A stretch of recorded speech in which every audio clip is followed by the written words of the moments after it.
Good morning students, मैं मनीषा कुमारी और आप सभी का मेरे इस यूट्यूब चैनल में बहुत बहुत स्वागत है।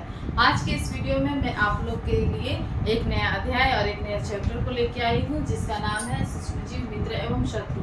ये चैप्टर का नाम जितने ही अच्छा दिख रहा है, सुनने में जितने ही अच्छा लग रहा है, उतने ही इंटरेस्टिंग इसके अंदर का जानकारी भी है, जिसे हम प्राप्त करेंगे। तो सबसे पहले हम चैप्टर का नाम से ही ले लेते हैं। सूक्ष्मजीव यानी कि वैसे सूक्ष्म जीव जिन्हें हम अपनी आंखों से बिना यंत्र की सहायता से नहीं देख सकते, उसे देखने के लिए कोई ना कोई यंत्र की जरूरत पड़ती ही है। जैसे वर्षा ऋतु में हमारा रात में बना हुआ रोटी सुबह तक उसमें वाइट वाइट दिखने लगता है ना, सफेद सफेद तरह की आकृति दिखने लगती, चमकने लगती है, तो उसका प्रभाव तो हमें दिख रहा है, लेकिन उसके अंदर जो सूक्ष्म जीव है वो हम आसानी से नहीं देख पा रहे। तो उसे देखने के लिए कॉन्वेक्स लेंस का इस्तेमाल होता है। इस तरीके का बना होता है कॉन्वेक्स लेंस, और उसके बाद है माइक्रोस्कोप। ये दोनों यंत्रों का इस्तेमाल करते हैं सूक्ष्म जीवों को देखने के लिए। मित्र यानी कि फ्रेंड, हमारे लिए जो लाभकारी हो, हमारे लिए बहुत ज़्यादा सहायता करते हो, हमारे लिए अच्छे हो, वो हमारे मित्र हैं। यानी कि वैसे सूक्ष्म जीव जो हमारे शरीर के लिए अच्छा हो, हमारे वातावरण के लिए अच्छा हो, वो हमारे मित्र हो गए। और जो हमारे शरीर को नुकसान पहुंचा रहे हैं, हमारे आसपास में भी को भी इफेक्ट कर रहे हैं, है ना, नुकसान है हमारे आसपास के लिए भी, तो वो सूक्ष्मजीव हमारे लिए शत्रु का काम करेंगे। तो इस चैप्टर का ये मतलब हुआ। अभी हम जानेंगे कि सूक्ष्मजीव में कौन कौन से सूक्ष्मजीव आते हैं, किस किस तरीके का होता है, उन्हें कितने भागों में डिवाइड किया गया है। तो सूक्ष्मजीव को मेनली 4 भागों में डिवाइड किया गया है। पहला है बैक्टीरिया, दूसरा है प्रोटोजोआ, तीसरा है फंगी, और चौथा है एल्गी। इसे मॉस भी कहते हैं। इसका हिंदी भी लिख देती हूँ। बैक्टीरिया दैट मीन्स जीवाणु, प्रोटोजोआ को हिंदी में भी प्रोटोजोआ ही कहते हैं, फंगी कवक, एल्गी शैवाल। ये 4 भागों में सूक्ष्मजीवों को बांटा गया है। इसके अलावा एक और तरीके का सूक्ष्मजीव होता है वायरस। इसका नाम तो सुनते ही होंगे आप लोग, आसानी से बोलचाल की भाषा में सुनाई देता है। इसे हिंदी में विषाणु बोलते हैं। ये भी सूक्ष्मजीव है, लेकिन ये इन चारों सूक्ष्मजीवों से बिल्कुल अलग है, इसलिए इसे एकदम अलग भाग में ही रखा गया है। इन चारों को अलग भागों में बांटा गया है और उसको इन चारों से एकदम अलग रखा गया है, क्योंकि उनकी आकृति और उनका जितना भी बढ़ने का जो भी प्रक्रिया है, वो सारा इन चारों से बिल्कुल अलग है, भिन्न है। अभी हम लोग बैक्टीरिया के बारे में जानेंगे।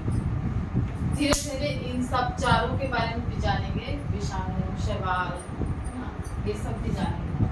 लेकिन पहले हम लोग बैक्टीरिया जान लेते हैं। बैक्टीरिया जो है, अच्छा इसके पहले हम लोग जाने एक क्वेश्चन पूछ लेती हूँ। दूध है ना, गाय से में तो दूध प्राप्त होता है, लेकिन दूध से कौन कौन से चीज बनते हैं? मिठाई, पनीर ना, छाछ और दही, ये सारे चीज बनते हैं। और भी चीज बनते हैं, लेकिन अभी के लिए इतना ही। तो हम लोग दही को लेते हैं। दही हमारे शरीर के लिए बहुत ही अच्छा है ना, पाचन शक्ति, पाचन क्रिया के लिए बहुत लाभदायक आहार है वो दही, कर्ड जिसको बोलते हैं। इसमें भी बैक्टीरिया पाया जाता है। कौन सा बैक्टीरिया होता है? लैक्टोबैसिलस। ये लैक्टोबैसिलस दही जमाने में बहुत ही हेल्पफुल है और वो हमारे शरीर के लिए भी लाभदायक है। इसीलिए ये बैक्टीरिया हमारा मित्र यानी कि फ्रेंड हो गया, ठीक है। और है टाइफॉइड। ये क्या है? बीमारी है, रोग है, डिजीज है।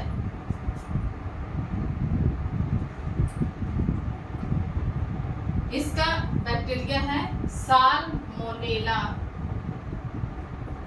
टाइफी। ये जो बैक्टीरिया है जिसके कारण हमारे शरीर में टाइफाइड होता है, और टाइफाइड रोग है जो हमारे शरीर को नुकसान ही पहुंचाता है, हमारे लिए सही नहीं है, क्योंकि ये तो डिजीज है ना। तो इस प्रकार ये हमारा एनिमी यानी कि शत्रु हुआ।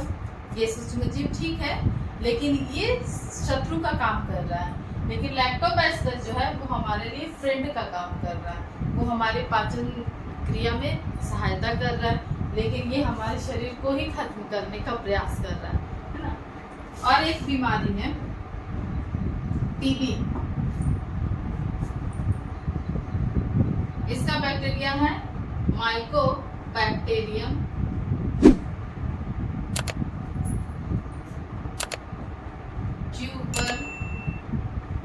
ट्यूबरकुलोसिस। ठीक है, ये भी एनीमी है, क्योंकि इससे हमें बीमारी हो रही है, टीबी की बीमारी, ट्यूबरकुलोसिस जिसे बोलते हैं, है ना। और उसका बैक्टीरिया है माइकोबैक्टीरियम ट्यूबरकुलोसिस। मैं आप ऐसे ही कनेक्ट कर करके बताऊंगी कि कौन से बैक्टीरिया हमारे मित्र हैं और कौन हमारे एनिमी हैं, इसके बारे में और आगे भी जानेंगे। लेकिन अभी मैं यहाँ पे बस डिफरेंसेस बताने के लिए ये 3 एग्जांपल्स ली थी। ठीक है, अभी बैक्टीरिया जो है इसे भी 4 भागों में बांटा गया है। मुख्यतः 4 प्रकार होते हैं इसके। संरचना यानी कि स्ट्रक्चर, बैक्टीरिया का स्ट्रक्चर,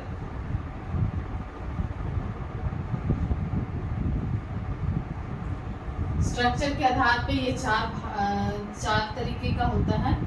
पहला है आपका गोलाकार,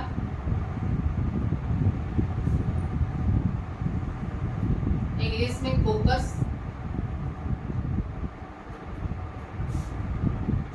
छड़नुमा,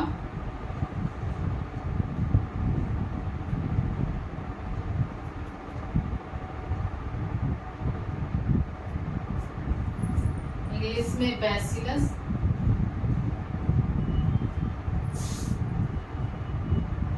कोमाकार,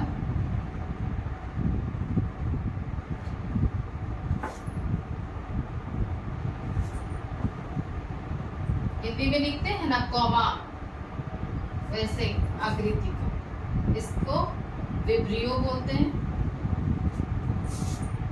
फिर चौथा है आपका सर्पीला का,